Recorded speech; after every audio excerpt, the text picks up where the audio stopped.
ये गोविंद भगवान की जय। देखिए जयकारे में कंजूसी हो रही है। फिर जोर से जयकारा लगाइए, दोनों हाथ ऊपर करके लगाइए। बोलिए वृंदावन बिहारी लाल की जय हो। जय जय श्री राधे। आज यहाँ पर जब ये बताया सूत जी ने परीक्षित का कल्याण किया इस भागवत की कथा से, तो यहां ऋषियों ने प्रश्न कर दिया है। ये देख रहे, ये बंद करो। ये परीक्षित कौन था? ऋषियों ने प्रश्न किया है सूत जी के सामने, ये परीक्षित कौन था और इसे फिर कथा की जरूरत क्यों पड़ी? क्या बात थी? आज उसी कथा को लेकर के चल रहे हैं।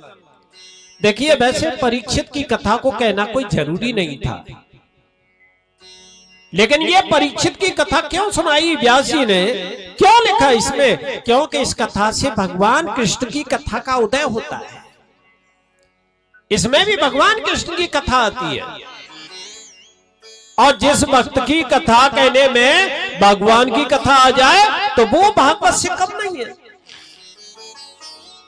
इसलिए आज ये परीक्षित के जन्म की कथा सुना रहे हैं। ये परीक्षित का जन्म किस वंश में हुआ? ये पांडव वंश में हुआ। लेकिन कहां से प्रारंभ किया है? जिस समय पांडवों का और कौरवों का युद्ध चरम सीमा पर पहुंच गया।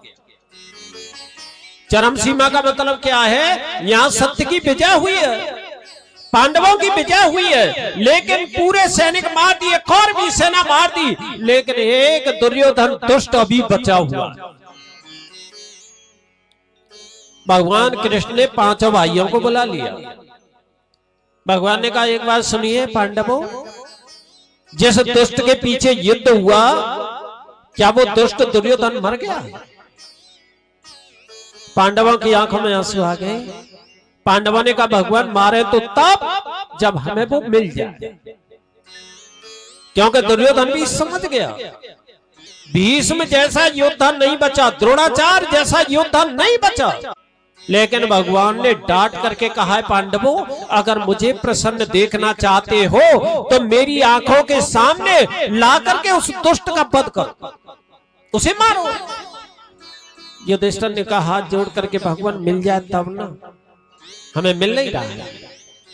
लेकिन उसी समय दुर्योधन जिस तालाब में छुपा बैठा था ना, वहीं एक मछुआरे ने देख लिया। मछुआरे ने आकर के पांडवों को बता दिया। युधिष्ठिर से कहा महाराज मुझे मालूम है इस जल के अंदर छुपा बैठा है, लेकिन बता मत देना, मुझे जिंदा नहीं छोड़ेगा। युधिष्ठिर एकदम से प्रसन्न हो गए। युधिष्ठिर ने कहा अब तो उसे मार लेंगे हम।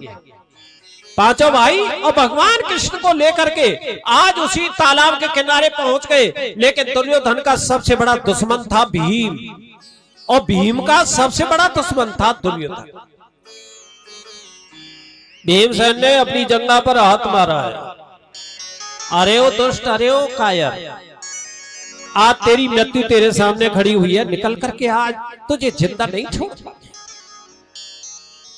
लेकिन जब गाली दे रहा है ना भीमसेन, तो कहते हैं ना बराबर का जब पहलवान होता है तो सहन नहीं होता है, क्योंकि दुर्योधन भी कम बलशाली नहीं था। 10,000 हाथियों का बल भीमसेन में था, और 10,000 हाथियों का बल ही दुर्योधन में था। अब आप समझ रहे होंगे कि फिर 10,000 हाथियों का बल कहां से आ गया, किसने दिया? देखिए ये 3 योद्धा बराबर के थे, एक जरासंध, एक दुर्योधन और एक भीमसेन। तीनों में 10,000 हाथियों का बल है, लेकिन ये बल कहां से मिला? ये छोटे थे भीमसेन, दुर्योधन, जरासंध। एक दिन इन्होंने विचार किया सभी तपस्या करते हैं, हम भी जाके तपस्या करें। और भीमसेन जी, दुर्योधन और जरासंध एक वन में जाकर के, जंगल में जाकर के भोले बाबा की तपस्या करने लगे। अब भोले बाबा की जब तपस्या हो रही है तो कई दिन हो गए भोले बाबा नहीं आए, लेकिन भीमसेन को भूख अधिक लगती थी। भीमसेन जी ने विचार किया मेरे बस की बात नहीं है तपस्या करना, मुझे तो भूख लग रही है।